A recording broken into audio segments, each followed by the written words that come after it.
Ang nakaraan. Ang ginawang tunnel ng ating bida sa ilalim ng lupa ay isang teknik pala nito para ilayo ang atensyon ng mga kalaban sa kanyang totoong plano. Iyon ay dahil gamit ang hot air balloon, papasok sila sa loob mula sa itaas para pasukin ang teritoryo ni Cab Aldi. Na nagtagumpay naman ang mga ito sa kanilang ginawa na dito na magsisimula ang pananakop ng ating bida. Pagpapatuloy, sa harap ng nag-aalab na labanan, mabilis na iginala ni Ghislaine ang kanyang paningin. Sa kanyang pag-aanalisa sa sitwasyon, alam niyang bawat segundo ay mahalaga. Sa isang iglap, nagbigay siya ng utos, ang kanyang boses ay puno ng awtoridad na hindi mapapasubalian. Gillian, ang kanang pader ang sayo. Kaor, sa kaliwang pader ka. Ako ang babasag sa sentro at magbubukas ng tarangkahan. Sa sandaling nagsimula ang operasyon, walang puwang para sa pag-aalinlangan o pagsuway.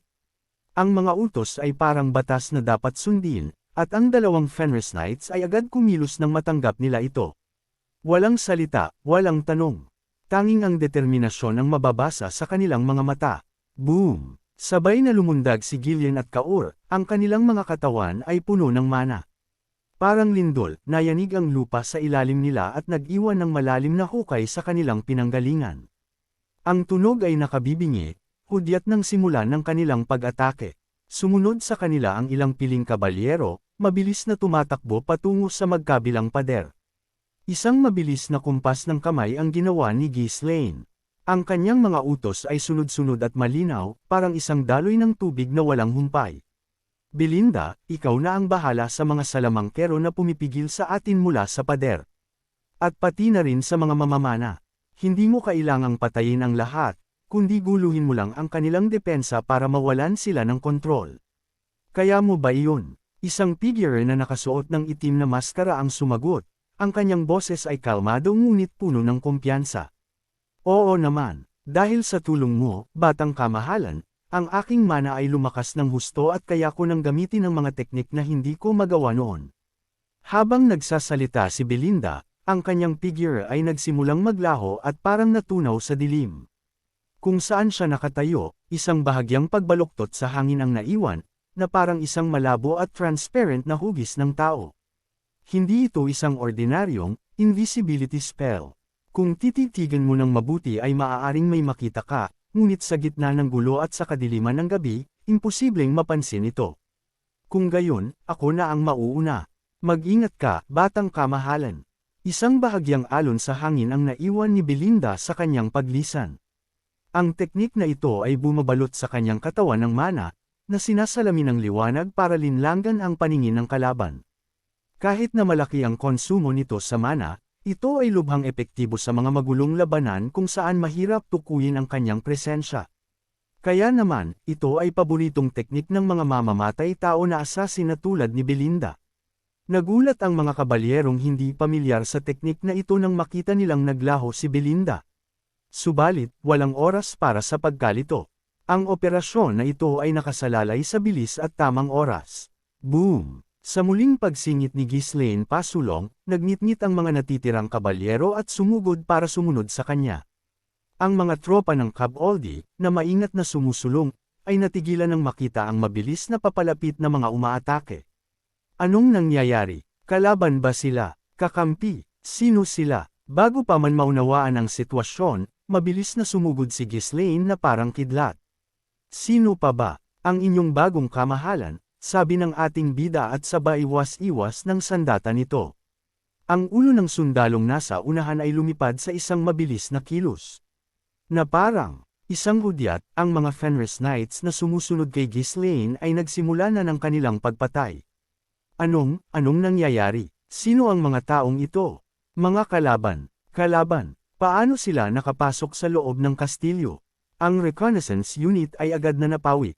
Ang kanilang mga hiyawan ay umalangaw-ngaw, umabot sa mga sundalo ng Cab Aldi na nakapwesto sa mga pader at sa tarangkahan.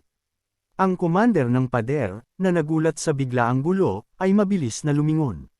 Boom! Sumugod si Ghislaine at ang mga Fenris Knights, hindi binibigyan ng pagkakataon ang mga sundalo ng Cab Aldi na unawain ang sitwasyon.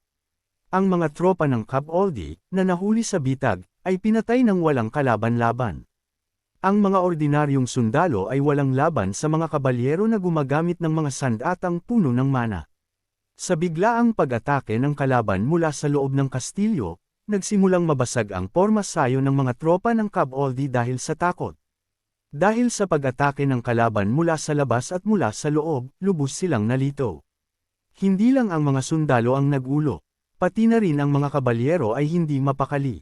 Anong nangyayari? Saan nagmula ang kalaban? Suriin ang sitwasyon. Bilasan, gulong-gulo na ngayon ang tauhan ni Cabaldi sa mga nangyayari ngayon, dahil imposible na makapasok ang pangkat ng ating bida sa loob na hindi dumaan sa tunnel kasi nakabantay sila roon, at wala rin dumaan sa tarangkahan. Nag-aapura ang mga kabalyero ng Cabaldi na maibalik ang kontrol sa kanilang mga tropa, ngunit nanatiling magulo ang sitwasyon. Hindi nakapagtataka, ang pag-atake mula sa hindi inaasahang direksyon ay sapat na para guluhin ang sinuman.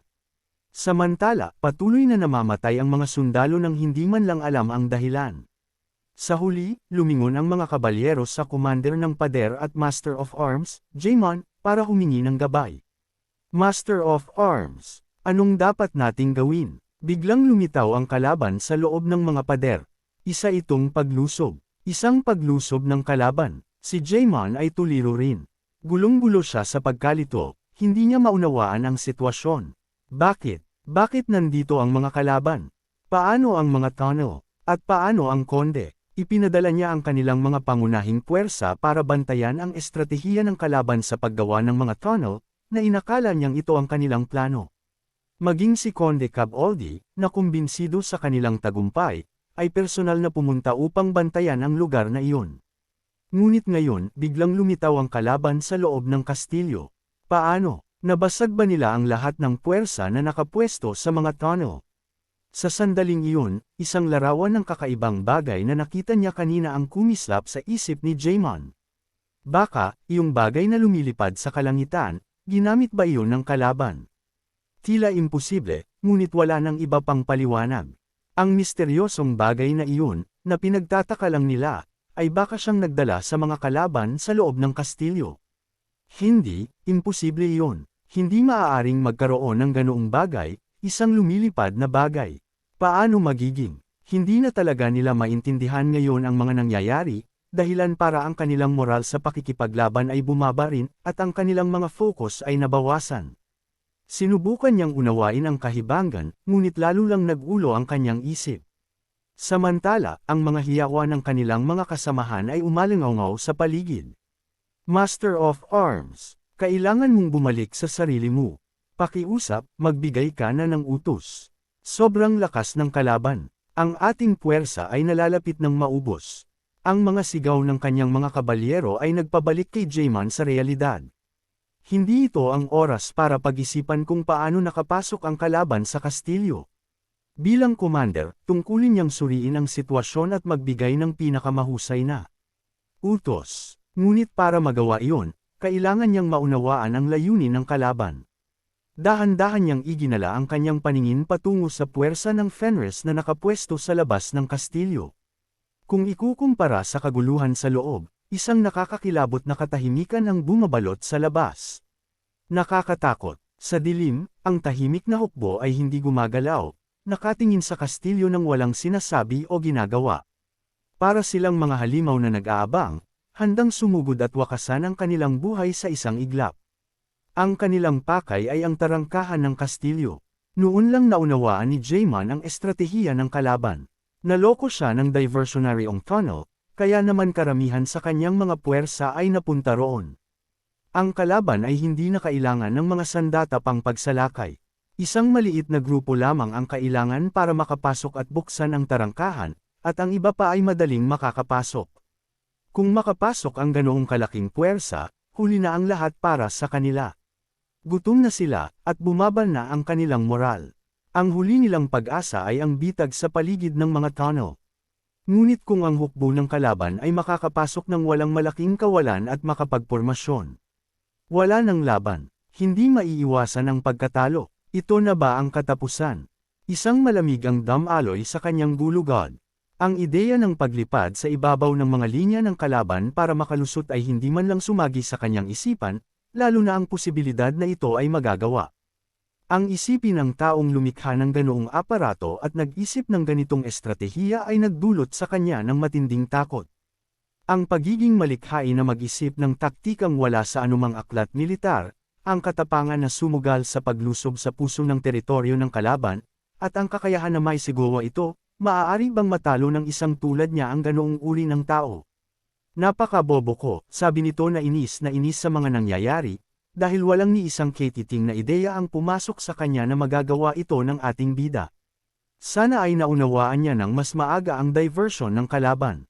Sana ay naharang niya ang lumilipad na bagay. Sana, kaso wala na. Bumalik ka sa sarili mo. Isang matinding sampal ang tumama kay Jaemon. Malakas na sinampal ni Jaemon ang kanyang mukha, nagnitngit ang kanyang mga ngipin. Ang puwersa ng kalaban ay humigit kumulang 100, habang ang kanilang panig ay may 6 na roon pa rin. Kahit na nagulat sa biglaang pag-atake, ang kalaban ay mas kaunti. Bukod pa rito, ang mga umaatake ay nahati sa 3 grupo, kaya mas maliit ang bawat pangkat. Kahit na may sorpresa, mayroon pa rin silang pagkakataon na manalo, kung maibabalik lang nila ang kanilang sarili. Itaboy ninyo agad ang mga kalaban. Nagsimulang magbigay ng utos si Jaemon ngunit tumigil siya sa gitna ng kanyang salita habang tinitingnan ang labanan. Malayo sa pagtataboy sa mga umaatake, ang kanilang panig ay nalalapit ng maubos. Ang momentum ng mga umaatake ay napakalakas. Marami sa kanyang mga sundalo ang bumabagsak, habang wala ni isa man sa kalaban ang namamatay. Sa dami lang nilang iyan. Ang puwersa na halos 100 lang ay lubos na nangunguna sa mga sundalong ilang beses na mas marami kaysa sa kanila. Hindi pa siya nakakita ng ganoong bilis at nakamamatay na puwersa sa kanyang buhay. Huwag mong sabihin, lahat sila ay mga kabalyero na gumagamit ng mana. Iyan ay imposibleng mangyari, nanlalaki ang mata nito habang unti-unting napagtatanto kung anong uri ng kalaban ang mayroon sila ngayon. Ngunit ang kanyang mga pag-aalinlangan ay pinagtatawanan ng realidad sa harap niya.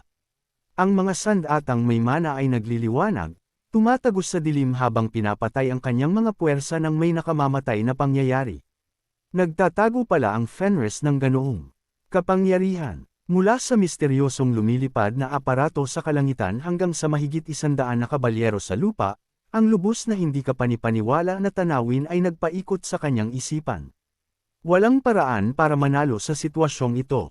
Para labanan ang mga gumagamit ng mana gamit lamang ang mga sundalo, kailangan ng buong puwersa na magpormasyon ng isang depensibong linya at harapin sila. Subalit, dahil sa epekto ng paglusob, hindi lamang walang pormasayon, kundi lahat ay nagkakagulo. Ganyan ang likas na katangian ng isang paglusob. Kung ito ay magiging matagumpay, kahit ang isang puwersang ilang beses na mas malaki ay maaaring itulak sa isang sulok. Ngayon na na-atake na sila, hindi magiging madali na ibalik ang sitwasyon. Kailangan natin ng oras. Kailangan nating sapat na oras. Nagnitngit si Jaemon. Ang kalaban ay hindi maikakailang malakas, ngunit hindi naman imposible ang tagumpay. Kung ang pangunahing puwersa ng mga kakampi ay makarating bago buksan ng kalaban ang mga tarangkahan ng kastilyo, maaari nilang palibutan at patayin ang mga ito. Sa paanuman, kailangang pamahalaan at pigilan ang sitwasyon hanggang dumating ang mga tulong. Ang kanyang isip ay nagsimulang gumana ng walang tigil, naghahanap ng solusyon. Huminahon kayo. Ang kalaban ay walang sandata para sa pagsalakay sa mga pader at walang mga mamamana, kaya hindi nila kayang sabay-sabay na salakayin ang mga pader. Iwanan lang ang kinakailangang bilang ng mga salamangkero at mamamana para sa depensa sa mga pader, at ang iba pa, bumaba na kayo agad. Magtayo na ng depensibong linya. Ang lahat ng natitirang puwersa, mag-concentrate sa pagdedepensa ng tarangkahan ng kastilyo. Masusunod, sir, ang County of Caboldi ay hindi tinawag na isang northern powerhouse dahil lamang sa mahusay na kagamitan ng kanilang mga sundalo. Ang mga sundalo ay sumailalim sa masusing pagsasanay na tumutugma sa kanilang mataas na kalidad na kagamitan, na nagpapabago sa kanila sa mga piling mandirigma. Ang mga kabalyero at commander na namumuno sa kanila ay mayroon ding natatanging kakayahan. Sa partikular, si Jaemon ay isang figure na napakagaling na ipinagkatiwala sa kanya ni Conde Caboldi ang lokasyong ito. Nang sumama ang mga kabalyero at personal na kinuha ni Jaemon ang pamumuno, ang mga puwersa ng Caboldi, na dating nalunod sa pagkalito, ay dahan-daang nagpormasyon at nagsimulang lumaban sa mga mananakop. Maririnig na ngayon ang tunog ng nagbabanggan na mga bakal mula sa mga sandata ng pangkat ng ating bida laban sa mga tauhan ngayon ni Jaemon.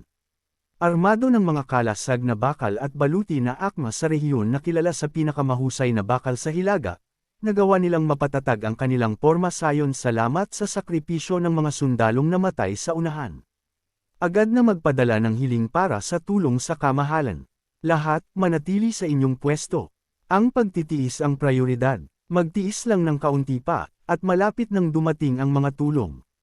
Ang mga busina na nagpapahiwatig ng panganib sa mga pader ay umalangaw-ngaw, at ang mga paputok ay ipinaputol sa kalangitan ng ilang beses.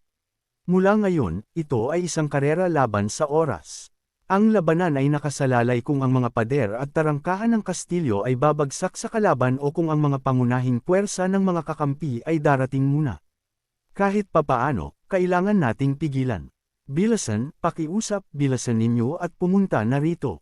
Ang mga kastilyo sa panahong ito ay malawak, dahil nag-evolve sila para isama ang mga lungsod sa loob ng kanilang mga pader.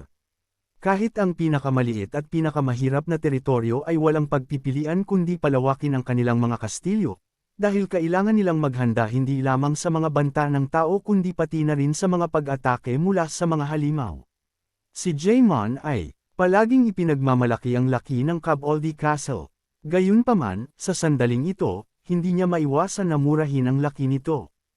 Huli na ba ako? Kahit na halos nagawa niyang magtatag ng depensibong linya, ang kanyang mga puwersa ay patuloy pa ring itinutulak pabalik ng walang paraan para lumaban. Maging ang mga sundalo sa mga pader at bantayan, na nagpapaputok ng mga panak para pigilan ang kalaban, ay nabibigo na magkaroon ng epekto. Ang mga mananakop ay napakahusay, tinatalaban ang lahat ng papane gamit ang maliliit na kalasag habang sistematikong pinapatay ang mga tropa ni Jaemon. Sa kawalan ng pag-asa, sumigaw si Jaemon ng malakas. Mga salamangkero, anong ginagawa ng mga salamangkero? Kalimutan ninyo ang mga kaswalidad ng kakampi, agahan ninyo ang pag-atake. Ang tanging paraan para mapawi ang momentum ng kalaban ay ang ilabas ang napakalakas na lakas apoy ng mga salamangkero. Ang puwersa ng kalaban ay iilan lamang. Kung matatamaan sila ng mga spell ng mga salamangkero, kahit sila ay hindi makakatakas ng walang pinsala. Si Jaemon, handang tanggapin ang ilang sakripisyo, ay tinawag ang mga salamangkero. Ngunit, ang mga pader ay nanatiling nakakakilabot na tahimik. Hindi pa umaabot ang kalaban sa mga pader ng kastilyo, ito ang kanilang huling pagkakataon. Bakit hindi umaatake ang mga salamangkero? Sa pagdami ng kanyang pagkabigo, ibinaling ni Jaemon ang kanyang paningin patungo sa mga pader. Ang nakita niya ay lubos na ikinagulat niya. Ang mga salamangkero at mamamana na nakapwesto sa mga pader ay bumabagsak isa-isa. Mga demonyo kayo, papatayin ko kayo hanggang sa huli. Isang salamangkero, na nataranta, ang itinaas ang kanyang kamay ng mataas sa hangin. Isang malaki at nag-aalab na bola ng apoy ang nagsimulang mabuo sa kalangitan. Gaano man kahusay ang mga kabalyero, walang paraan na makaligtas sila sa isang direktang tama mula sa isang spell na ibinuhos ng salamangkero ang lahat ng kanyang mana. Habang ang salamangkero ay handa nang ilunsad ang kanyang pag-atake, ang espasyo sa likod niya ay gumalaw, at may lumitaw na isang tao. At isang napakabilis na patalim ang dumaan sa kanyang leeg. Ang salamangkero, na sinaksak sa lalamunan ng isang patalim, ay umubo ng dugo bago bumagsak. Ang spell na inihahanda niya ay naglaho ng walang bakas. May kalaban sa pader, isang mamamatay tao, bumagsak ang salamangkero. Ang hiyawan ay kumuha ng atensyon ng lahat sa pader, ngunit ang umaatake ay naglaho na sa mga anino. Pagkatapos ng ilang sandali, isa pang sundalo, sa pagkakataong ito ay isang mamamana, ang bumagsak na may laslas sa lalamunan. Hindi ko sila makita, isa silang demonyo. Ang mga sundalo ay nalunod sa takot. Isang hindi nakikitang kalaban ang pumapatay sa kanilang mga kasamahan sa ilalim ng takip ng kumikislap na dilim. Ang isa pang salamangkero, na huli na sa paghina, ay mabilis na lumingon at naghanda na mag-cast ng spell patungo sa baluktot at abnormal na espasyo. Ngunit mas mabilis ang mamamatay tao. Lumabas mula sa mga anino, ang mamamatay tao ay hiniwa ang lalamunan ng salamangkero sa isang mabilis na kilos bago maglaho muli. Ang mamamatay tao, na nakasuot ng itim na maskara, ay umungol ng may pagmamataas bago muling natunaw sa dilim. Sa oras na nagsimulang mag-organisa ang mga kabalyero na namumuno mula sa likuran para hulihin ang mamamatay tao, ang mga sundalo at salamangkero sa mga pader ay bumabagsak na isa-isa. Hindi ito isang masaker sa isang atake, ngunit ang patuloy na pagtaas ng mga kaswalidad ay nagdulot ng kaguluhan sa puwersa ng Cabaldi. Kainis, ito ay isang malaking kabaliwan. Nagngit-ngit si Jaemon habang sinusuri ang kalagayan ng mga pader at bantayan. Sa isang mamamatay tao na nagdudulot ng kaguluhan, walang sino man ang makapagbibigay ng epektibong laban. Ang takot ay bumalot sa mga sundalo nila, na masyadong abala sa pag-iisip kung kailan sila ang susunod na mamamatay. Samantala, ang mga puwersa ng Fenris na sumusulong sa magkabilang panig ng mga pader ng Kastilyo ay hindi bumabagal. Paano nila sinanay ang mga kabalyero na tulad nito? Namangha si Jaemon sa kakayahan ng mamamatay tao, ngunit mas nagulat siya sa husay ng mga lider na namumuno sa puwersa ng Fenris sa unahan ng kanilang pag-atake. Sa bawat pagkurap niya, mas marami sa kanyang mga sundalo ang bumabagsak sa ilalim ng kanilang mga sandata. At habang kumukurap siya muli, unti-unti nang nauubos ang kanyang mga tauhan. Hindi na siya makapagsalita. Ang mga umaatake ay umabot na sa mga pader sa magkabilang panig, at sinimulan na nilang patayin ang mga natitirang tauhan ni Jaemon. Abangan! Kung nagustuhan po ninyo ang aking recap, huwag sana ninyong kalimutan ang mag-like o mag-comment. Maraming salamat!